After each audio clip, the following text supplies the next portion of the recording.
재미있는 실험이었죠. 결과는 어땠을까요? 저의 노력이 저의 노화를 훨씬 더 무슨 보약 먹냐, 너 무슨 약 챙겨 먹지 뭐 이런 거 전혀 하지 않습니다. 나이는 숫자에 불과하다. 이 말은 정말 맞는 말입니다.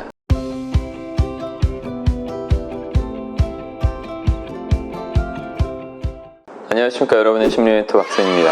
저는 어렸을 때부터 조금 어리게 보인다는 소리를 많이 듣긴 했어요. 어렸을 때는 별로 그게 꼭 좋은 소리는 아니었는데 이렇게 어리게 보인다고 하면 기분이 좋아지죠. 예. 근데 아주 어렸을 때는 기숙학원 28살 때 시작한 거라서 학생들하고 나이 차이가 얼마 안 났거든요. 그때는 나이 들어 보이는 거를 되게 좋아했죠. 지금은 전혀 그렇지 않지만요.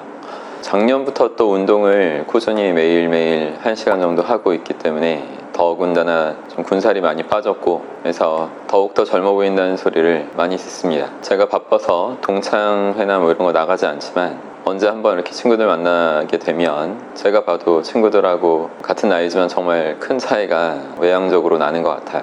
그 친구들이나 이런 사람들이 제가 무슨 보약 먹냐, 너 무슨 약 챙겨 먹지 뭐, 혹은 피부과 어디 다니냐, 좋은 데 다니고 있는 것 같은데 이런 걸 묻기도 합니다. 저는 정말 일 열심히 바쁘게 하는 사람이다 보니까 평생 뭐 피부과나 이 피부샵 같은 데 다녀본 적도 없고, 보약은 먹은 적이 있지만 뭐 꼬박꼬박 매해 먹는다든가 그런 거 아니고 간헐적으로 먹을 때 있었고요. 또 비타민 같은 거는 뭐 몇 년 정도 챙겨 먹은 지 된 것 같고, 1년 전부터 운동하면서는 단백질 보충제를 챙겨 먹고 있습니다. 나이가 들수록 단백질 보충을 좀 해줘야 된대요. 하루에 또 2끼 정도밖에 먹지 않습니다. 야식은 전혀 안 먹죠. 보통 사람들과 제가 확연하게 다른 차이점이 있다면 술, 담배 이런 거 전혀 하지 않습니다. 그건 철칙으로 하고 있고, 그거보다 더 중요한 점을 말씀드리고 싶은데, 그 중요한 차이점은 제가 제 마음속에 제 진정한 목표를 항상 더 의식적으로 계속 상기하고 살아가고 있는 점이 남과 정말 다른 점인 것 같습니다. 제 목표는 그 세자님들이라면 이미 다 아시겠지만 항상 내가 처한 상황, 조건 속에서 최대한 고도의 집중과 몰입 상태를 진짜 더 멋있게 잘 만들어내는 그런 것이죠. 그래서 항상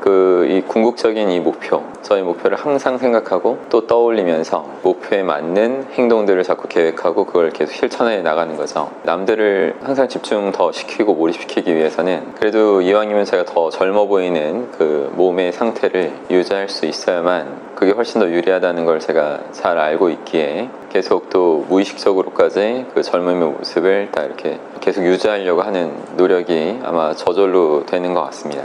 그래서 저는 뭐 40대지만 20대한테 뒤지지 않는 힘과 체력의 또 제가 있다라고 믿는 부분이 커요. 전부 다 가끔 몸이 좀 약해진 것 같은 느낌이 좀 들 때도 있습니다. 그래도 제 마음만큼은 항상 제가 젊은 청년이라고 믿으면서 그렇게 생각하면서 살아가고 있는 노력을 더 하고 있습니다. 어디 간혹 긁혀서 제 몸에 상처가 날 때가 있죠. 그때가 되면 확실히 뭐 딱지 아물고 하는 그 시간이 과거 제가 더 젊었을 때보다는 시간이 좀 걸리는 것 같긴 해요.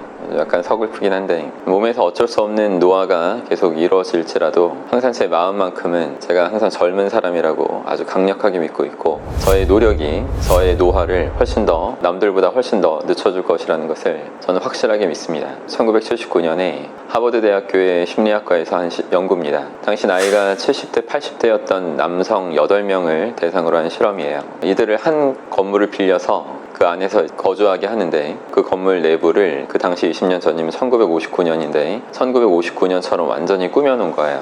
그때 있었던 낡은 가구를 갖다 놓고 흑백 텔레비전 같은 거로 바꿔놓고 그 당시의 잡지, 책들 이런 것을 여기저기 다 비치해놨죠. 그곳에서 70대, 80대 노인들이 5일 동안 생활을 하게 되는데, 노인들한테 실제로 다시 1959년으로 돌아와 있는 것이라고 믿으라고 했습니다. 그때 나이로 다시 되돌아간 것처럼 행동도 그렇게 하라고 했죠. 그리고 그 순간부터 노인들은 70대가 아닌 50대처럼 부축이나 이런 거 해주지 않고 알아서 다 스스로 50대처럼 하는 거죠. 노인들은 그곳에서 당시에 라디오 방송을 듣고 당시 영화를 보고 그 당시에 이제 시사 문제를 같이 토론하면서 시간을 보냈습니다. 1959년 이후의 일은 아예 없었던 거라고 이제 간주하는 거죠. 화제에 올릴 수 없게 했고 가족과 자신의 경력에 관한 부분까지도 1959년에 맞춰서 계속 이야기하도록 한 것입니다. 재미있는 실험이었죠. 결과는 어땠을까요? 5일 후에 그들은 더 이렇게 젊어졌습니다.